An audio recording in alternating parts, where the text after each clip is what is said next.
Gihugu ciranda c'Imana, namwe bakunzi ba Radio Maria Burundi, ijwi ry'Imana iwacu, ijwi ry'Imana iwanyu. Tugeze ku munsi wa mbere w'idominika ya 22 yo mu mwaka. Tuzirikana ijambo ry'Imana, igisomwa ca mbere bwaruwa rya mbere mutumwa Paulo yandikiye abanyatesalonika, igabane ca 4 kuva ku karongo ka 13 gushika ku karongo ka 18.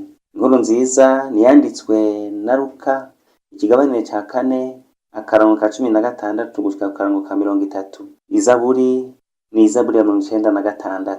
Muri kumwe na Patiri Paul Rwasa, muri diocese Muyinga, Katolika ya Muyinga. Tubanze twihereze iryo jambo umurava. Ivyo dusoma mw'ibaruwa rya mbere umutumwa Paulo yandikiye abatesalonika. Bene wacu, dushaka ko muyoberwa ivyerekeye abahisi bacu, ntimwicwe n'intuntu nk'abandi batagira ukwizigira. Uko twemera ko Yezu yapfuye hanyuma akazuka, niko twemera ko abasinziriye muri Kristu Imana izobashikana iwayo. Ngiki rero ico dushaka kubabwira kw'izina ry'umukama, twebwe bazima, twebwe tuzoba tukiriho mu gihe c'amaza y'umukama, ntituzotanga abazoba basinziriye, kuko ijwi ry'umukama mukuru n'inzamba y'Imana bimaze gutanga ikimenyetso, umukama we nyene azomanuka ava mw'ijuru, abapfuye muri Kristu batanga abandi kuzuka. Hanyuma twebwe abazima, twebwe tuzoba tukiriho, tuzokoranirizwa hamwe nabo, tujanwe mu bicu gusanganira umukama mu kirere, hanyuma twamane n'umukama mu myaka yose. Nuko rero nimuhumurizanye muri ayo majambo. Iryo ni ijambo ry'Imana.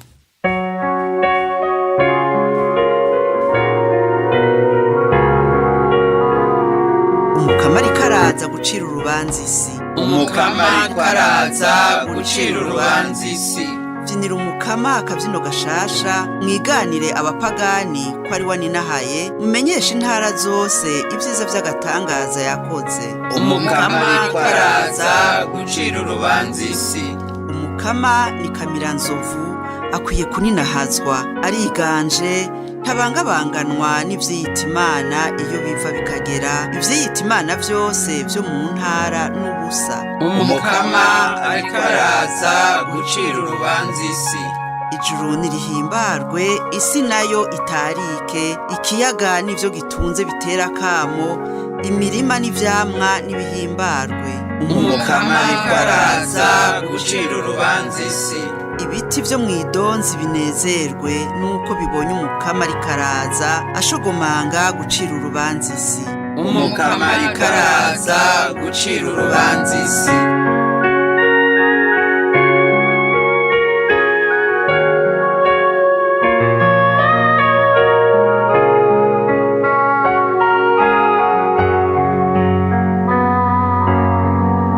Inkuru nziza ya Yezu Kristo nkuko yanditswe na Luka. Muri irya minsi Yezu aza i Nazareti aho yari yararerewe, arinjira mu sinagoga nkuko yahora abigenza ku munsi y'isabato. Arahaguruka ngo asome, bamuhereza igitabo c'umuhanuzi Izaya, arakizingurura, abona handitswe ngo umutima w'umukama uri kuri jewe, kuko yansize ngo mburire inkuru nziza aboro, andungika gukwiza mu baboshwe ubukiriro, bahumye ngo bazohumuke, kurokora abababaye n'ukumenyesha umwaka mwiza w'umukama. Ahejeje arazinga igitabo, agihereza uwahakora, acaricara. Abari mu sinagoga bose bari bamuhanze amaso, acatangura kubabarira ati, uyu munsi ivyanditswe vyarangutse imbere yabo. Bose baramwemera, bagatangazwa rwose n'amajambo meranda yavuga. Hanyuma baribaza bati, none uwo si wa muhungu wa Yozefu? Arabarira ati, ndabizi ko muhava muncira uyu mugani ngo muvuzi, banza wivure wowe nyene. Ivyo twumvise vyose wagize Kafaranawumi, bigirire ngaha mu mavukiro yawe. Atako avuga ati, nukuri ndabibabwiye, nta muhanuzi n'umwe yumvirwa aho yavukiye. Kandi ndababwiye ukuri, muri Isirayeli hari abapfakazi benshi mu gihe ca Eliya, hamwe imvura yatara mu myaka 3 n'amezi 6, hagatera inzara kw'isi yose. Ariko Eliya ntiyarungitswe ku mugore n'umwe atari ku mupfakazi wo mu Sidoniya i Serepta. Hari kandi abanyamibembe benshi mu gihe c'umuhanuzi Elize, nta n'umwe yabakizemwo atari na Hamani umunyasiriya. Mukumva ivyo, baciye bose banigwa n'ishavu mw'isinagoga. Bavuye hasi bamuhindira inyuma y'igisagara, baramujana gushika hejuru ku musozi igisagara cari cubatsweko ngo bamucuranguze, ariko we abaciye hagati arigira.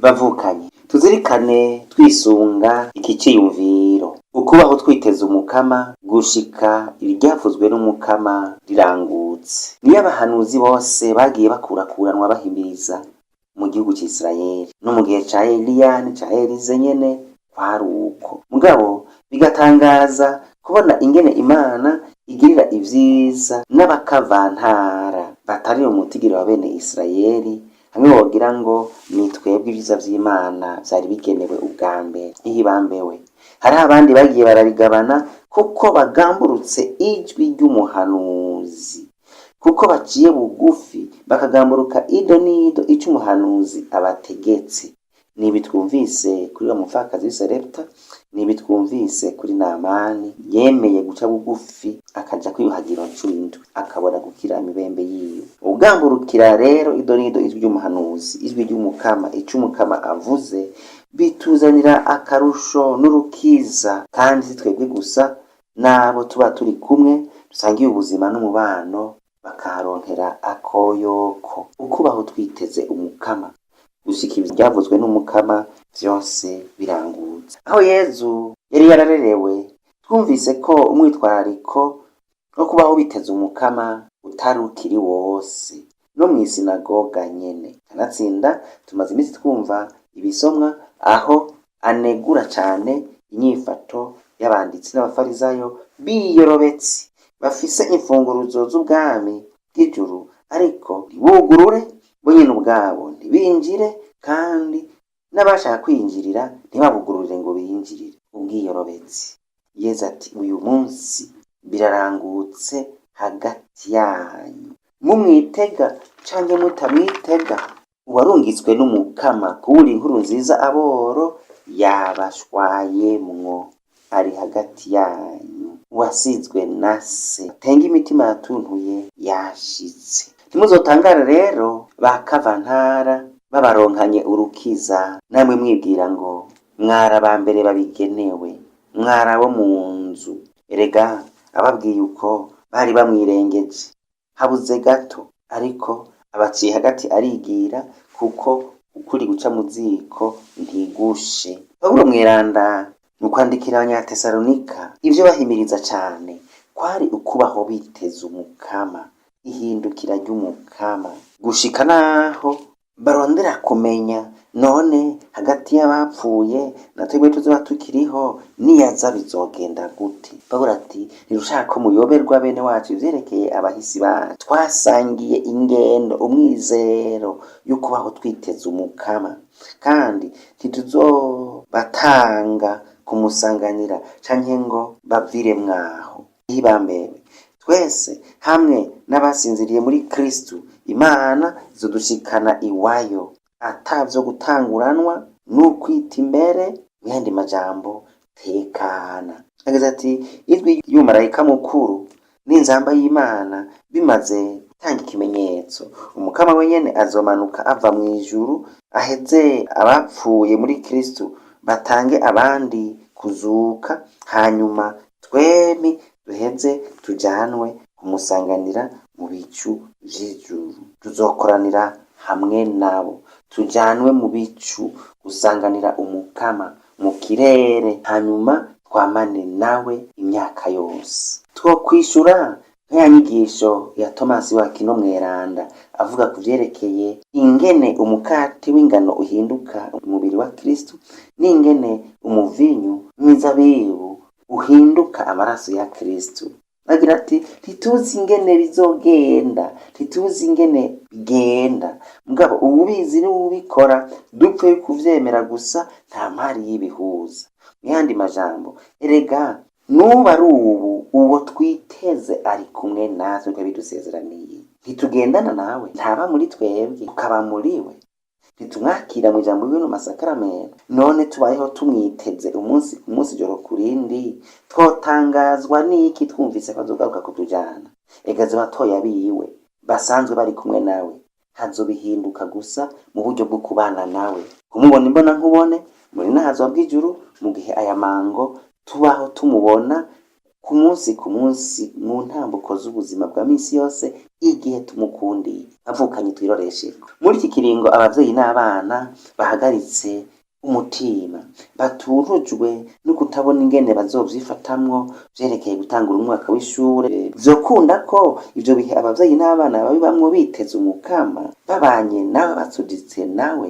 Erega intureka ni nyinshi kubera ubukene mu miryango, turavyumva turabibona, n'abaturirira si baki, kandi tukaba ico tubishura gitomoye mu mikoro, ariko kubw'umukama turabaremesheje. Tubeho twiteze umukama ntahemuka, ntahemurana, ntahemana. Ego cane, iyi nkuka y'uno munsi nituronse ico tumwitezeko kandi itugenewe, kutwinjiza mu bunywanyi kumwe na Kristo no kubaho twunze ubumwe nawe, ataco twinona mu vyoroshe no mu bigoye.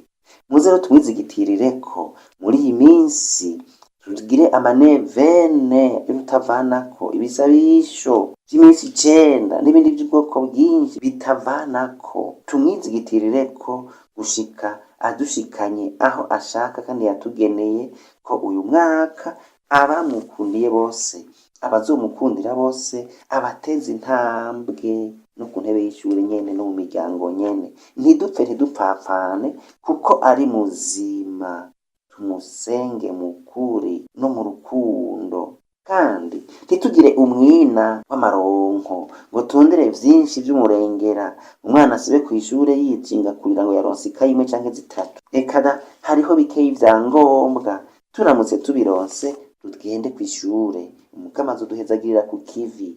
Imana y'umunyeshure bahurira mw'ikaye ibibondo vyanje. Ntimusimbwe n'umutima, ntimuhugumbwe, ntimwihebure, mwiturane urukundo. Abavyeyi abahagarikire barondere baronka, aturonse n'abagenzi, aturonse n'abagira neza, mpaka umuhango w'ukubaho tumwiteze n'ukubana nawe dutanguye kubanywa aya mango. Tubishingira intahe rero hagati muri bene wacu, ataco twinona. Amen. Nimwumvirize